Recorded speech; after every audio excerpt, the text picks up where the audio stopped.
Students, स्वागत है आज आपका मेरे पहले इकोनॉमिक्स के वीडियो में। इकोनॉमिक्स में हम सबसे पहले माइक्रो इकोनॉमिक्स का जो हमारा चैप्टर 1 है इंट्रोडक्शन, उसे जानेंगे। हिंदी में कहते हैं व्यष्टि अर्थशास्त्र एक परिचय। तो ये बेसिकली हिंदी मीडियम वाले बच्चे जो हैं उनको ये वीडियो जो है बहुत हेल्पफुल है। इंग्लिश मीडियम वाले बच्चों के लिए भी है क्योंकि मैं इसको दोनों ही लैंग्वेजेस में समझाने वाली हूँ। तो आप वीडियो देखकर ये अंदाज़ा ना लगाएं कि केवल हिंदी मीडियम वाले बच्चे इसे देख सकते हैं या केवल इंग्लिश मीडियम वाले बच्चे देख सकते हैं। दोनों लैंग्वेजेस में मैं कोशिश करती हूँ कि आपको क्लियर हो। तो इकोनॉमिक्स के लिए भी जो बच्चे पढ़ रहे हैं वो मेरे चैनल को सब्सक्राइब करें, लाइक करें अगर वीडियो पसंद आता है तो। चलिए, अध्याय 1 व्यष्टि अर्थशास्त्र एक परिचय। हम इस चैप्टर को शुरू करने से पहले इसके बारे में कुछ बताना चाहेंगे। आप सभी एक समाज में रहते हैं, एक सोसाइटी में रहते हैं, और अगर हम समाज के बारे में सोचें तो हम सभी को बहुत सारी चीज़ों की ज़रूरत होती है, जैसे कि खाना, कपड़ा, घर, है ना, सुरक्षा, सड़क, रेलवे आदि बहुत सारी ऐसी चीज़ें हैं जिसे आवश्यकता होती है जिनकी। तो अगर हम समाज में रह रहे हैं, हमें डॉक्टर्स की ज़रूरत होती है, हमें शिक्षा की ज़रूरत होती है, और आज जिसके कारण हम एक दूसरे से क्या है जुड़े हुए हैं। तो जब हम हमारे दिन प्रतिदिन हम अपने डेली जो हमारी नीड्स हैं, जो डेली हमारी दिन प्रतिदिन की आवश्यकताएं हैं, अगर उसके बारे में बात करें तो वो इतनी अधिक होंगी कि अगर हम एक लिस्ट बनाएंगे तो लिस्ट कम पड़ जाएगी और आवश्यकताएं जो है वो कभी कम नहीं होंगी। इस चैप्टर में जो आपको बिंदु देखने हैं उसमें सबसे पहला पॉइंट यही होगा कि जिस प्रकार से हमारी नीड्स होती हैं वो उपलब्ध साधन यानी रिसोर्सेस, अगर हम रिसोर्सेस से हमारी नीड्स को कंपेयर करें, अगर हम अपने आवश्यकताओं को अपने उपलब्ध साधनों से तुलना करें तो वो कहीं अधिक होगी। और यही जो रिसोर्सेस की कमी होती है, रिसोर्सेस की कमी के कारण ही हमारा जो अर्थशास्त्र है, जो विषय है, इसके जन्म का यही कारण है। इकोनॉमिक्स जो है इन्हीं रिसोर्सेस की कमी के कारण जो है इकोनॉमिक्स हुआ है। ठीक है, यह संसाधनों की दुर्लभता को जन्म देता है, और संसाधनों की दुर्लभता हमारे लाइफ का ऐसा सत्य है जिसने अर्थशास्त्र को जन्म दिया है। तो आवश्यकताएं हैं, आवश्यकताओं के लिए जो रिसोर्सेज हैं, नीड्स के लिए जो रिसोर्सेज हैं वो क्या हैं? वो दुर्लभ हैं, और अगर अवेलेबल हैं भी तो उसके लिए बहुत सारे यूजेस हैं। एक एग्जांपल देती हूँ भूमि का, लैंड का। लैंड, अगर एक व्यक्ति के पास थोड़ी सी ज़मीन का टुकड़ा है तो उस टुकड़े पे वो बहुत सारे कार्य कर सकता है, खेती कर सकता है, वो वहाँ पे अपने लिए घर बना सकता है, अपने लिए घर में गार्डन बना सकता है। एक भूमि के बहुत सारे उपयोग हैं, बहुत सारे यूजेस हैं। संसाधन, रिसोर्सेस आपके दुर्लभ नहीं होते, इसके अलावा उसके वैकल्पिक प्रयोग भी होते हैं। दुर्लभ तो होते ही हैं, लेकिन आप उस जगह पे आप कितने सारे यूज़ कर सकते हैं, ये आपने एग्जाम्पल को देख के जाना होगा। और यहाँ से जो एक प्रॉब्लम शुरू होती है इकोनॉमिक्स में, वो है प्रॉब्लम ऑफ चॉइस, चयन की समस्या। तो चयन की समस्या जो है वो इसलिए होती है कि ये रिसोर्सेज दुर्लभ हैं, ये संसाधन दुर्लभ हैं, और दुर्लभ संसाधनों के बहुत सारे वैकल्पिक प्रयोग हैं। तो इन वैकल्पिक प्रयोग में से कौन सा प्रयोग किया जाए उन संसाधनों के माध्यम से, ये देखना होता है। सबसे पहले हम अर्थशास्त्र की परिभाषा पढ़ेंगे। अर्थशास्त्र दुर्लभता की स्थिति में चयन से संबंधित व्यवहार का अध्ययन है। दूसरे शब्दों में, अर्थशास्त्र एक विषय वस्तु है जो दुर्लभ संसाधन जिनके वैकल्पिक उपयोग हैं उनके विवेकशील प्रयोग पर केंद्रित है, जिससे आर्थिक कल्याण अधिकतम होता है। इसके बाद हम देखेंगे जो व्यष्टि अर्थशास्त्र और समष्टि अर्थशास्त्र, माइक्रो इकोनॉमिक्स और मैक्रो इकोनॉमिक्स, दोनों क्या है। माइक्रो इकोनॉमिक्स पहले हम जानते हैं, ये थ्योरी जो है इसके अंडर में इकोनॉमिक्स से रिलेटेड जो भी इंडिविजुअल यूनिट्स हैं, व्यक्तिगत इकाइयों का स्टडी किया जाता है, इंडिविजुअल यूनिट्स को स्टडी किया जाता है। फॉर एग्जाम्पल, व्यक्तिगत उपभोक्ता का संतुलन, उद्योग का संतुलन, व्यक्तिगत वस्तु या साधन की कीमत निर्धारण, व्यक्तिगत मांग, एक फर्म का उत्पादन। बोल्डिंग के अनुसार व्यष्टि अर्थशास्त्र व्यक्तिगत फर्म, व्यक्तिगत गृहस्थ, व्यक्तिगत कीमत, व्यक्तिगत आय, व्यक्तिगत उद्योग व व्यक्तिगत वस्तुओं का अध्ययन करता है। अब हम केंद्रीय समस्याओं के बारे में जानेंगे। जो समस्याएं हैं ये मुख्यतः क्या उत्पादन किया जाए, कैसे उत्पादन किया जाए और किसके लिए उत्पादन किया जाए, ये सारी समस्याएं जो हैं ये माइक्रो इकोनॉमिक्स व्यष्टि अर्थशास्त्र के अंतर्गत आती हैं। अब हम व्यष्टि अर्थशास्त्र का क्षेत्र जानेंगे। इसके अंतर्गत आती है राष्ट्रीय आय, उत्पादक का व्यवहार, जो प्रोड्यूसर है उसका क्या नेचर है, उसका व्यवहार, कीमत निर्धारण, कल्याण अर्थशास्त्र, वितरण के सिद्धांत, इसको डिटेल में हम बाद में जानेंगे। फिर हम जानेंगे समष्टि अर्थशास्त्र, समष्टि यानी मैक्रो इकोनॉमिक्स। इसके अंतर्गत हम अर्थव्यवस्था को एक इकाई के रूप में मानकर उसका संपूर्ण अध्ययन करते हैं। एग्जाम्पल है सामान्य कीमत का स्तर, रोजगार का स्तर, विभिन्न आर्थिक चरों का अंतर संबंध, समग्र मांग, राष्ट्रीय आय आदि। यदि व्यष्टि अर्थशास्त्र को हम वृक्ष कहते हैं तो समष्टि अर्थशास्त्र को हम वन कहेंगे, पूरा का पूरा जंगल। समष्टि अर्थशास्त्र का जो क्षेत्र है इसके अंतर्गत आता है राष्ट्रीय आय, रोजगार, मुद्रा, सामान्य कीमत स्तर, निर्धनता, मुद्रास्फीति, सरकारी बजट, अंतर्राष्ट्रीय व्यापार आदि। और इससे रिलेटेड पूरे के पूरे आप आगे चैप्टर्स हैं जिसको हम एक एक करके देखेंगे बाद में आने वाले वीडियोस में। अर्थव्यवस्था का अर्थ क्या होता है, सबसे पहले हम जानते हैं। हमने जाना कि अर्थशास्त्र क्या है, हम बार बार इसमें एक टर्म यूज कर रहे हैं अर्थव्यवस्था। इसका मीनिंग क्या होता है? अर्थव्यवस्था का मतलब होता है एक क्षेत्र के सभी उत्पादन इकाइयों का समूह जहां लोग काम करते हैं, है ना। और काम क्यों करते हैं? आजीविका कमाने के लिए काम करते हैं। यहाँ पे ब्राउन कहते हैं कि अर्थशास्त्र एक प्रणाली है जो लोगों को जीविका प्रदान करती है। जब हम हमारे देश की अर्थव्यवस्था के बारे में बात करते हैं तो भारत की अर्थव्यवस्था का अर्थ होता है कि घरेलू सीमा में स्थित सभी उत्पादन इकाइयां जिनके द्वारा उत्पादन, उपभोग, निवेश, विनिमय, ये सारी आर्थिक क्रियाएं दिखती रहती हैं। अब अर्थव्यवस्था की मूल क्रियाओं के बारे में जानेंगे। अर्थव्यवस्था की जो मूल क्रियाएं हैं वो है उत्पादन, उपभोग और निवेश, प्रोडक्शन, कंजम्पशन और इन्वेस्टमेंट। अब आर्थिक समस्या क्या है? आर्थिक समस्या जो हमने ऊपर पढ़ाया था आपको कि बेसिकली जो समस्या होती है वो होती है चयन की समस्या, जो संसाधनों की दुर्लभता के कारण पैदा होती है। जैसा कि मानव की आवश्यकताएं असीमित होती हैं और उन आवश्यकताओं को पूरा करने के लिए जो संसाधन होते हैं वो सीमित होते हैं, तो सबसे पहली जो समस्या उत्पन्न होती है चुनाव, कि हम एक संसाधन के द्वारा किस प्रकार से चयन करें, चयन की समस्या। तो एरिक रोल इस विषय में कहते हैं कि आर्थिक समस्या जो है ये निश्चित रूप से चयन की आवश्यकता के दोहन की समस्या है। अब इसके कारण जानेंगे। जैसा कि हमारी आवश्यकताएं, बहुत सारी आवश्यकताएं हैं, इसके कारण हमारे लिए ये पॉसिबल नहीं हो पाता चुनना। हमारे जैसा कि आप जानते हैं कि मनुष्य जो है उसकी आवश्यकताएं, जो उसकी नीड्स हैं वो इतनी सारी हैं कि उसके लिए बहुत प्रॉब्लम क्रिएट हो जाता है आगे कि वो क्या पहले करे और क्या बाद में करे, या किस आवश्यकताओं को पहले पूरा करे या किसको बाद में पूरा करे। तो यहाँ पे एक समस्या उत्पन्न होती है।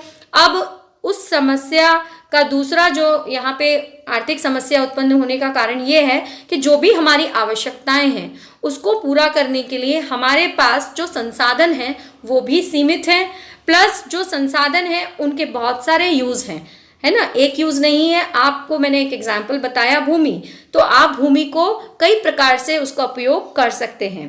अर्थव्यवस्था की जो केंद्रीय समस्याएं हैं उसमें सबसे पहले जो समस्या हम देखते हैं वो है क्या उत्पादन किया जाए। क्या उत्पादन किया जाए, जब हम इसकी बात करते हैं तो जैसा कि हम समाज में रहते हैं और समाज में जो भी वस्तु और सेवाएं हैं वहाँ पे ये निर्णय लेना पड़ता है, ये डिसाइड करना पड़ता है कि किस वस्तु का और सेवा का उत्पादन किया जाए और कितना उत्पादन किया जाए। क्या ज़्यादा खाद्य पदार्थों का उत्पादन किया जाए या वस्तुओं का उत्पादन ज़्यादा किया जाए या रहने के लिए आवासों का निर्माण अधिक मात्रा में किया जाए या फिर विलासिता की कई वस्तुएं होती हैं, लग्जरी आइटम्स होते हैं, उन पर ज़्यादा स्पेंड किया जाए। कृषि संबंधी वस्तुओं का अधिक उत्पादन किया जाए या औद्योगिक उत्पादनों का अधिक उत्पादन किया जाए। शिक्षा पर ज़्यादा खर्च किया जाए या स्वास्थ्य पर ज़्यादा खर्च किया जाए। तो इस प्रकार से बहुत सारी समस्याएं आती हैं। यहाँ पे हमको क्या करना पड़ता है, चयन करना पड़ता है। और ये जो चयन हम करते हैं, किस प्रकार से चयन करते हैं, इसके लिए हम देखते हैं कि हमारी आवश्यकताएं क्या हैं, कौन सी हमारी तीव्र आवश्यकताएं हैं, उसके अनुसार क्या है वस्तु को उत्पादन किया जाता है। दूसरी यहाँ पे जो हमारी प्रमुख समस्या आती है वो है कैसे उत्पादन किया जाए। हर समाज में ये भी डिसाइड करना पड़ता है कि वस्तु जो है उसको किस प्रकार से उत्पादन किया जाए, यानी उत्पादन करते समय कौन कौन से साधनों का उपयोग किया जाए ताकि एक वस्तु जो है अच्छे प्रकार से निर्मित हो सके। श्रम का अधिक उपयोग किया जाए या मशीनों का अधिक उपयोग किया जाए। हर वस्तु के उत्पादन के लिए जो तकनीकें हैं उसमें से कौन सी तकनीकों को अपनाया जाए, यहाँ पे जो मुख्यतः बात आती है तकनीकों का चयन। तीसरी जो समस्या है वो है किसके लिए उत्पादन किया जाए। तो यहाँ पे किसको ज़्यादा मात्रा में प्राप्त होगा, किसको कम मात्रा में वस्तु प्राप्त होगी, तो ये डिसाइड करना भी अर्थव्यवस्था में जो मुख्य समस्या है वो ये है। क्या प्रारंभिक शिक्षा या बुनियादी स्वास्थ्य सेवा जैसी जो सेवाएं हैं, क्या ये सभी लोगों को फ्री में उपलब्ध कराई जाएं, या फिर ये देखा जाए कि व्यक्ति जो हैं उनको अपने जो कम से कम उपयोगी वस्तु की मात्रा है उसको उनको उपलब्ध कराया जाए। तो इस प्रकार से हर एक अर्थव्यवस्था में इस प्रकार की जो समस्याएं हैं उनका सामना करना पड़ता है। इसका कारण ये है क्योंकि संसाधन दुर्लभ हैं और दुर्लभ संसाधनों के वैकल्पिक उपयोग हैं, इसलिए ये सारी समस्याएं यहाँ पे जन्म लेती हैं। नेक्स्ट हम जानते हैं कि बाजार अर्थव्यवस्था क्या है। बाजार अर्थव्यवस्था एक ऐसी अर्थव्यवस्था है जिसमें उत्पादन कारकों पर निजी स्वामित्व होता है तथा उत्पादन लाभार्जन के उद्देश्य से किया जाता है। ऐसी अर्थव्यवस्था में क्या उत्पादन किया जाए, कैसे उत्पादन किया जाए और किसके लिए उत्पादन किया जाए, ये आर्थिक समस्याओं का जो समाधान है ये कैसे किया जाएगा। हमने बताया था कि समाधान हम बताएंगे, ये डिपेंड करता है मांग और पूर्तियों की शक्ति के ऊपर। ठीक है, मांग और पूर्ति के बारे में भी डिटेल हम स्टडी करेंगे आने वाले चैप्टर्स में। मांग का मतलब होता है डिमांड और पूर्ति का मतलब होता है सप्लाई। तो कितना वस्तु की मांग है और कितनी उसकी उत्पादन हो रहा है, जिस प्रकार से उसकी पूर्ति की जा सके, तो इसके ऊपर ये डिपेंड करता है। अगला जो टॉपिक है वो है केंद्रीय योजनाबद्ध अर्थव्यवस्था। केंद्रीय योजनाबद्ध अर्थव्यवस्था क्या है? यह एक ऐसी अर्थव्यवस्था होती है जिसमें उत्पादन कारकों पर सरकार का स्वामित्व होता है तथा उत्पादन सामाजिक कल्याण के उद्देश्य से किया जाता है। ऐसी अर्थव्यवस्था में क्या उत्पादन किया जाए, कैसे उत्पादन किया जाए और किसके लिए उत्पादन किया जाए, यह निर्णय भी केंद्रीय सरकार के द्वारा ही लिया जाता है। अगला हम बात करते हैं मिश्रित अर्थव्यवस्था के बारे में। मिश्रित अर्थव्यवस्था में बाजार, केंद्रीय योजनाबद्ध अर्थव्यवस्था दोनों के गुण शामिल होते हैं। इसमें सरकारी और निजी क्षेत्र दोनों अपना अस्तित्व रखते हैं। मांग और पूर्ति के जो बल हैं उनके द्वारा लिए जाते हैं। इसमें सरकारी क्षेत्र के निर्णय सरकारी केंद्रीय सत्ता द्वारा लिए जाते हैं, जबकि जो निजी क्षेत्र के निर्णय होते हैं और जो कीमतें होती हैं, कीमत तंत्र होता है, जैसा कि आपको हमने पहले ही बताया, इसके लिए मांग और पूर्ति के बलों के द्वारा ये निर्णय लिए जाते हैं। अब हम देखते हैं हमारा अगला टॉपिक उत्पादन संभावना वक्र या सीमा। उत्पादन संभावना वक्र वह वक्र है जो दिए हुए संसाधनों तथा उत्पादन की तकनीक के आधार पर दो वस्तुओं के उत्पादन की वैकल्पिक संभावनाओं को प्रकट करता है। इसे उत्पादन संभावना सीमा भी कहा जाता है। इसे रूपांतरण रेखा या रूपांतरण वक्र भी कहते हैं। जैसा कि यहाँ पे एक देखिए उदाहरण हमने ले लिया है, कुछ संभावनाएं दी हैं A, B, C, D, E और अनाज और कपास दो वस्तु लेके हम चल रहे हैं और ये दो वस्तुओं का देखिए यहाँ पे 0 अगर अनाज का उत्पादन हो रहा है तो कपास का उत्पादन 10 हो रहा है। इसका मतलब ये है हमने जितने भी संसाधन हैं उनका उपयोग कपास के उत्पादन के लिए लगा दिया तो फिर अनाज का उत्पादन कितना होगा 0। इसी प्रकार जब हम धीरे धीरे जैसे जैसे अनाज के उत्पादन को बढ़ाते जाएंगे कपास का उत्पादन देखिए कम होते जाएगा और एक समय ये आएगा कि आप अगर अपने पूरे संसाधनों का प्रयोग जो है अनाज के उत्पादन के लिए करेंगे तो कपास का उत्पादन क्या होगा, वो 0 हो जाएगा। यहाँ पे जो तालिका हमने देखी उसी के अनुसार यहाँ पे जो एक्सप्लेनेशन है वो दिया हुआ है। इसको मैं एक बार और बता देती हूँ। पूर्ण संसाधनों को अनाज के उत्पादन में लगाया गया है तो अनाज जो है 4 इकाई यहाँ पे उत्पादित हो रहा है। इसी प्रकार अगर आप अपने संपूर्ण संसाधनों को कपास के उत्पादन में लगा देते हैं तो कपास का उत्पादन देखिए 10 इकाई यहाँ पे प्राप्त हो रहा है और उसके बीच में आपको कई सारी संभावनाएं दी हैं। अब हम देखेंगे कि इसका जो चित्र है इसे ग्राफ के द्वारा कैसे प्रदर्शित किया जाता है। यहाँ पे नीचे आप देख सकते हैं एक्स एक्सिस और ऊपर आप देख सकते हैं ये जो है इस तरफ आपका है वाई एक्सिस। ठीक है, वाई पर आपने लिखा है कपास और एक्स पर आपने यहाँ पे लिया हुआ है अनाज। एक्स पर आपका है अनाज। तो जब आपने यहाँ पे जो दिए गए बिंदु हैं उनकी प्लॉटिंग की है, उनको जब आपने डाला है तो आपको देखिए जो भी बिंदु यहाँ पे A, B, C, D प्राप्त हो रहे हैं और आप क्या कर रहे हैं, आप फिर उनको ज्वाइन करेंगे। उनको जब आप ज्वाइन करेंगे तो आपको इस प्रकार का क्या प्राप्त हो रहा है, एक वक्र प्राप्त हो रहा है और ये जो वक्र है ये आपका है उत्पादन संभावना वक्र या उत्पादन संभावना सीमा। इसके बाद इसके वक्र के बारे में जानेंगे। यह वह वक्र है जो दिए हुए संसाधनों तथा उत्पादन की तकनीक के आधार पर दो वस्तुओं के उत्पादन की वैकल्पिक संभावनाओं को प्रकट करता है। इसे उत्पादन संभावना सीमा भी कहा जाता है और इसका नाम रूपांतरण रेखा या रूपांतरण वक्र भी है। इसकी कुछ विशेषताएं हैं। पहली विशेषता ये है कि यह वक्र नीचे की ओर ढालू होता है, यानी कि बाएं से दाएं होता है। इसका कारण ये है कि क्योंकि साधन सीमित होने के कारण एक वस्तु का आप अधिक मात्रा में उत्पादन अगर करते हैं तो आपको दूसरे वस्तु की उत्पादन की मात्रा क्या करनी होगी, कम करनी होगी। दूसरी विशेषता ये है कि यह नतोदर होता है। नतोदर मतलब जो मूल बिंदु है उस पर यह नतोदर होता है। कारण ये है कि बढ़ती हुई अगर सीमांत अवसर लागत है, एक वस्तु का अगर आप उत्पादन बढ़ाएंगे तो दूसरी वस्तु की इकाइयों का आपको त्याग करना पड़ता है। तो दूसरी वस्तु की जो इकाइयों का त्याग करेंगे तो उसकी दर क्या हो जाएगी, बढ़ जाएगी। इसके कारण क्या होता है, ये नतोदर होता है। अगर आपका उत्पादन संभावना वक्र दाईं ओर खसकता है, इसका मतलब कहीं ना कहीं आपने अच्छी तकनीकों का इस्तेमाल किया है, ज़्यादा से ज़्यादा संसाधनों में आपने क्या की है, वृद्धि की है, जिससे आपका उत्पादन क्या हो रहा है, बढ़ रहा है और ये दाईं ओर खसकता है। अगर ये बाईं ओर खसकता है इसका मतलब ये है कि आपने कहीं ना कहीं तकनीकों में कमी हुई है, संसाधनों में भी क्या हुई है, कमी हुई है।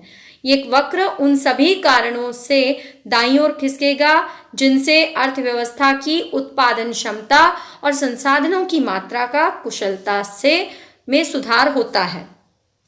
सीमांत विस्थापन दर यानी कि ये जो दर क्या होती है, एक वस्तु की त्यागी जाने वाली इकाइयों तथा अन्य वस्तु की बढ़ाई गई एक अतिरिक्त इकाई को हम ये कहते हैं।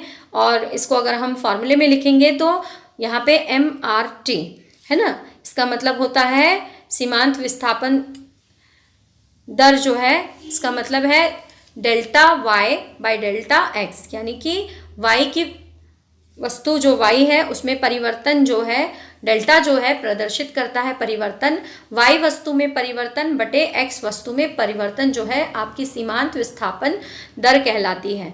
इस दर को सीमांत अवसर लागत भी कहते हैं और इसका कारण ये है कि एक अतिरिक्त इकाई बढ़ाने के लिए आपको दूसरी इकाई का क्या करना पड़ता है, त्याग करना पड़ता है। और जो त्यागी गई लागत होती है, जो त्यागी गई इकाइयां होती हैं, वही आपकी अतिरिक्त लागत होती है। तो एक अवसर का चयन करने पर आप एक दूसरा अच्छा अवसर जो है उसका त्याग कर देते हैं और यही क्या कहलाता है, अवसर लागत कहते हैं। इसका दूसरा नाम है सर्वश्रेष्ठ विकल्प की लागत। इसे सर्वश्रेष्ठ विकल्प की लागत भी कहा जाता है। अब हम जानेंगे कि उत्पादन संभावना सीमा क्या दर्शाती है। ये दो वस्तुओं के संयोग को दर्शाती है, जैसे हमने देखा अनाज और कपास, जिनका उत्पादन एक अर्थव्यवस्था में दिए गए संसाधनों और तकनीकी स्तरों का प्रयोग करके हम कर रहे हैं। यहाँ पे उत्पादन यह मानते हुए कर रहे हैं कि हम सभी संसाधनों को अच्छी तरीके से यूज कर रहे हैं और जितने भी हैं उनका पूर्ण और कुशलतम उपयोग हो रहा है। ये हमने ऊपर पहले भी जान लिया था कि उत्पादन संभावना वक्र में खिसकाव क्यों आता है।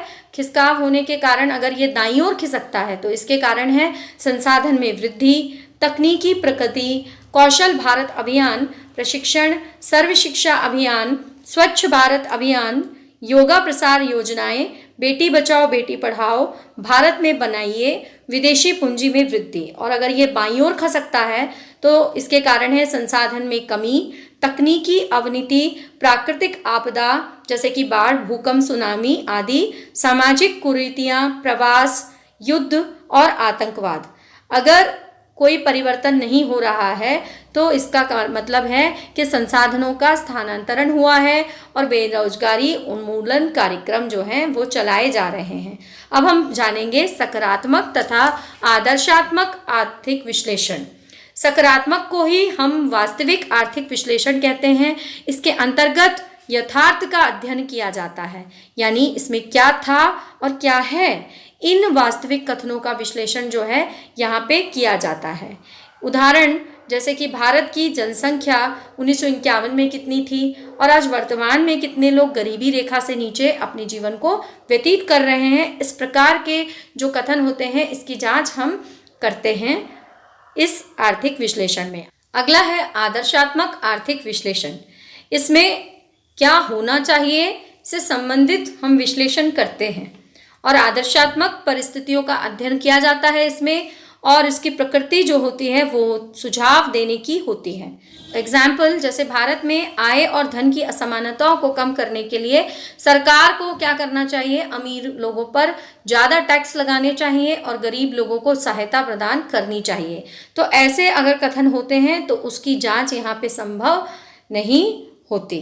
तो ये था आपका चैप्टर नंबर 1 यूनिट नंबर 1 अर्थशास्त्र का, जिसे हमने देखा। अगले वीडियो में हम अगले यूनिट के साथ फिर मिलेंगे। नमस्कार।